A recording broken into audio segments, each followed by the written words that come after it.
Now, for the most part, I grew up playing Nintendo games. That was my childhood, but there were two developers, two game studios that really opened my eyes to a whole new genre of gaming that I couldn't even imagine was possible, and that was Bethesda and Ubisoft. For me, it was playing Far Cry 3 for the first time and playing the first Assassin's Creed game where it really felt magical. It felt special. It felt like my imagination of these time periods of what it would be like to be on an island with a madman, something I hadn't even known I was imagining. It was all of that coming true in a really special way where the world was alive and chaotic and it felt so lived in a way that I'd never seen before. Whether it was the amount of characters on the screen, or whether it was, again, just driving off of a cliff in my Jeep, falling down a waterfall, losing the vehicle, getting out, and then getting attacked by an alligator. The ultimate Far Cry experience. It really brought games to life in a way that I just, again, didn't know was quite possible. Similar to the way that Bethesda does with their worlds, where they're silly, they're dynamic. Ubisoft always had some way, whether it was them recreating Rome in the Assassin's Creed 2 trilogy, or even Assassin's Creed 3 and the Founding Fathers and integrating everything. It all blew my mind and it was all so cool to see. And again, it was my imagination being put to a game in a way that I didn't even know that I'd wanted. But they did it so well. I didn't care about accuracy. I didn't care about any of that. I just cared that it was cool and that I was able to experience it in a somewhat realistic way with so many people walking around, and being an assassin among all of it was the coolest thing to me. So often now, Ubisoft, when you talk about them, there are certain things that pop into your head. I mean, most often for me, and so many conversations I've had about them involve, maps that are littered with so many little things. Like when you look at the map, it's almost as if you can't see the map itself because there are so many little animus shards to pick up, or so many things in Far Cry, so many little chests everywhere. And it really takes away from the simplicity of the game. It makes everything so complicated. The UI, it's all so cluttered. It also involves kind of the fog of war elements, where you're climbing a tower and you're unlocking that particular area's region, so you're learning more about it. Or, of course, you're synchronizing in the Assassin's Creed series. These are some of the tenets of Ubisoft world design, as well as just being sort of easy. There are certain elements that Ubisoft patented in a way where when you think of a game that Ubisoft made, you can tell basically by looking at it. For me, that was never a bad thing. I really liked the formula. Again, they had a nice little system of dopamine hits, but it was also fun and chaotic, and it never got boring because of the way they designed their worlds. But when it came down to it, there was a shift. There was a cultural shift in the way that people viewed Ubisoft, and now we have the Assassin's Creed Shadows dilemma, where people are freaking out, whether it's cultural, whether it's how they're designing their games, and they've always been very particular about being historically accurate.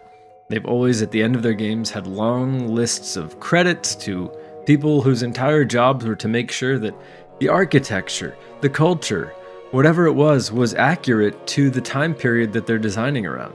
And of course, they had their creative liberties, such as Leonardo da Vinci going wild, or the Founding Fathers, being George Washington being an evil dictator. They could do whatever they wanted, but to a degree, they had these people to keep things within the bounds of reality in a way.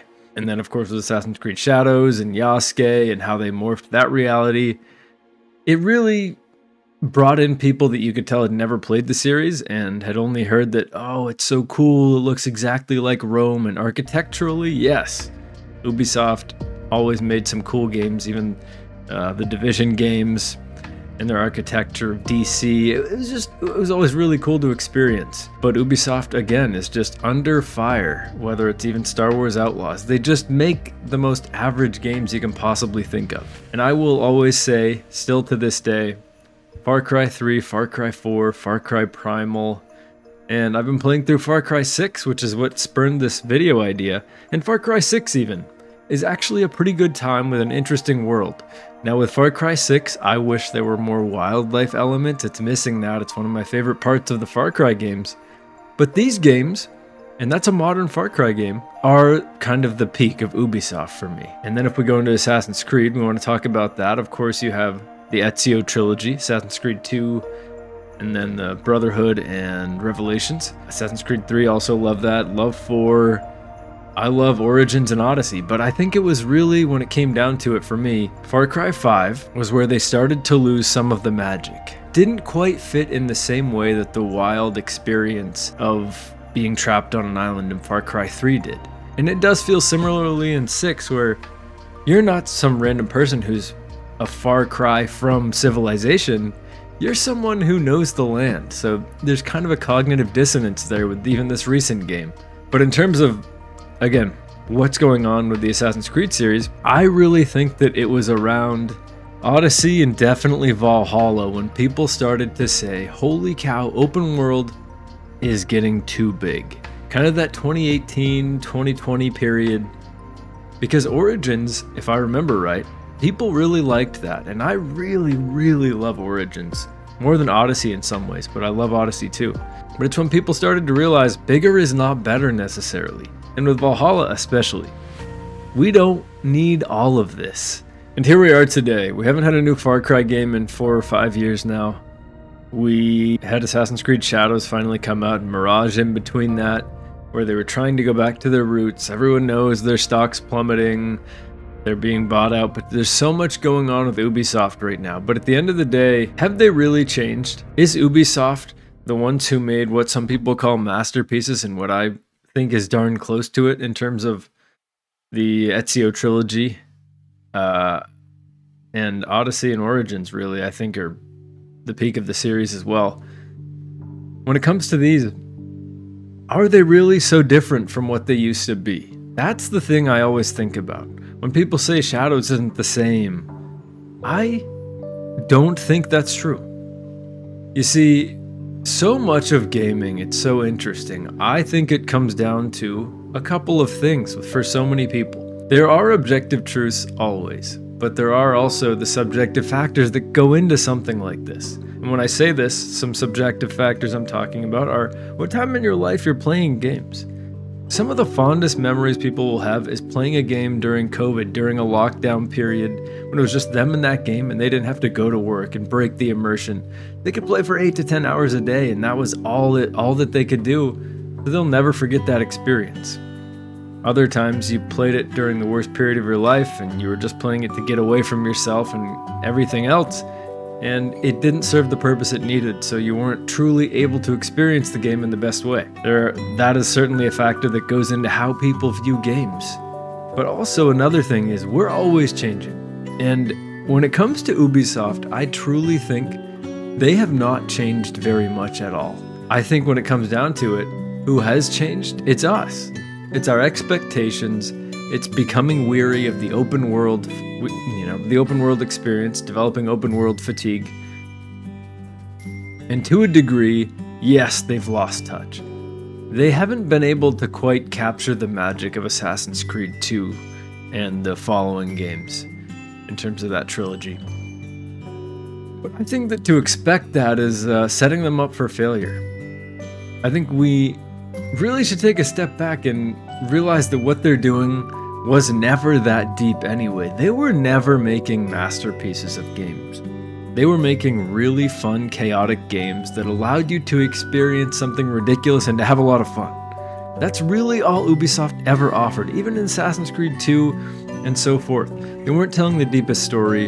It was trippy. It was slow at times. We all forget about the segments when you weren't in the Animus and you were in the real world. I just never really found those super interesting. I really tried to get invested in that. A couple of the games, I think the Desmond experience was good, and then after that it did start to fade away. But these games, they never really offered that experience that people seem to be looking for in an Ubisoft game. When they play Odyssey, when they play Valhalla, it's as if they're looking for a masterpiece, a Witcher 3 open world experience. They're never going to find that because that's not the way Ubisoft became successful. And when you see these sales numbers dropping, I don't even think it's a result of some cultural revolution. It's really all about them and their formula becoming stale. Why would you change that? Because that's what made them successful. At the same time, we are fatigued by it. So I don't know if they even can adapt because it's all they know. That's the thing. They can do little things like add dynamic weather, make that world so much more immersive and interactive, because that's what they did best as well. Improve on those quality aspects, but they'll never tell a great story. They'll never have amazing gameplay. It's going to be fun, it's going to be chaotic, but that's all it's going to be. It's going to be fun, and it's going to be shallow, and it's probably going to be large. That's what Ubisoft does. And I think that people just aren't really feeling that right now because so many games followed that formula. And since then, we've had games like Ghost of Tsushima who take that formula and refine it. Don't have so much UI everywhere. It's not so cluttered. It feels more natural using nature. And there are a few points of interest, but it's not all over the map. It's not like a polka dot map. There are certain ways to do this, and Ubisoft, me not blaming them here, will probably never change, and it might be their downfall in the end of the day. But it's why I want to make a video like this, because they really did make games that were special. I think they still do. I think they still make those games that were born straight from our imaginations that we didn't even know we were dreaming of. We're done dreaming. There's only so many times you can pull from someone's imagination without losing the effect of surprise, you know? There's only so many times you can create an image in someone's head that they didn't even know they wanted to see before they realize they've already seen it, I guess. And Ubisoft, who once so well played with that idea of our imaginations, of what video games and interactive world, dynamic worlds could create, could make possible, there's only so many times you can really surprise someone with that. Especially when you do the same formula just in a different city, in a different time period, in a different character's clothes. There are only so many times. Even if you innovate on it a little bit, it will continue to shine through that this is the same thing. And it won't have the same effect. But Ubisoft, at the end of the day, I had really shut them down. And so much of it is because I was caught up in this cultural storm. Even though I didn't agree with a lot of the reasons people were saying for not liking Ubisoft games, at the end of the day, I was also totally disenamored by the open world formula, and I just didn't have time for that. I wanted a more focused, a more, honestly, respecting of my time experience. And Ubisoft certainly does not always do that. So when I started Far Cry 6, I was worried, and it was slow to start. Story's a little ridiculous. Giancarlo Esposito is a very strange experience in there, but it's fun. It's Far Cry to the core. It's everything I wanted from 5 that I didn't get. It feels truer to me in the earlier series than 5 did to the earlier series. But in terms of the wildlife, it's lacking a little bit. But it really did show me that Ubisoft still has got it in them. And man, it reminded me their worlds are the most beautiful experiences you'll have. Even in 2021 when this game came out, this game is holding up so well. It's not even just that their games are graphically, fidelity-wise beautiful. There's something about their worlds that are particularly lush and feel so fresh and vibrant. And when I say this, I'm thinking about another game, Frontiers of Pandora. Another one of those average Ubisoft experiences, and it was exactly what we all thought it would be, just with an avatar coat of paint. This is another one, though, where it is stunning. Never seen anything quite like it in terms of beauty, and that alone is a reason to play the game. It's stunning, and it's something worth mentioning too. When Ubisoft brings these imaginations to life, they're doing it in such a beautiful way, in such a dynamic way, that the world itself is so believable in this fantastical sense. It really adds to it. At the end of the day, guys, I really don't think Ubisoft has changed. I think it's still that company that maybe not on an upswing like they used to be. It's still that company, though. They used to create our imaginations and turn them into games. Turn them into showing us how cool it is to see these famous figures. It really was it was the best experience, and I'll always appreciate Ubisoft for being able to make me feel that way. And to make me feel like if there was a world I wanted to go in that truly felt lived in like really no other world did, Ubisoft was the game. And what better way to bring imagination to life than create imagination during your gameplay, which is what it did. You know, I always wondered when I'm again, when I was going down that waterfall, I wondered if there was anything in that water, and there was. Alligator came and got me. You know, very special stuff. There's just something about the Ubisoft games that, when you think of games like the Bethesda games, when you think of The Witcher 3, they really don't feel lived in the same way to me. They don't have that same sense of, whether it's Bethesda, it feels lived in a kind of stagnant way where, yes, your items will stay here if you leave them here, and that's so cool. But at the same time, the NPCs feel so stagnant. You'll only see them on certain paths for the most part, and you have organic interactions, but it's the amount of people. It's how everything looks that's so believable in these Ubisoft games. That again, in The Witcher 3, which is more of a fantastic fantasy world, the people just really don't feel as believable to me. And I'm really hoping that's something they bump up in the next Witcher game. But there's something about Ubisoft's data streaming and how they create these worlds and can maintain so much in the game world that is truly special. I mean, Odyssey was being able to go from land to sea, back to land, and just the amount of adventures you can experience in that game were insane. It's something to be mourned, yes. It's something we should all think about and talk about and appreciate, like I'm making this video for, but at the same time, I really think they're the same company. I think that Shadows is very similar to it. I think that magic is still there, but in a way, I just think we've changed a little bit. And we're more closed off to it now, whether it's a time restraint, whether it's the fact that there are so many other games coming out that are of such high quality that we might not necessarily want to play that B minus B plus game that Ubisoft always puts out. I understand it. Why do that when you know you can play a Souls game, when you know you can go back and play some of your favorite games? I understand it all, and I'm with you.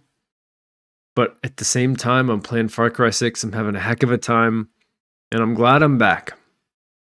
It's good to be back. Thanks for watching. Let me know if you guys feel the same about Ubisoft and whether you had similar experiences. I'm curious.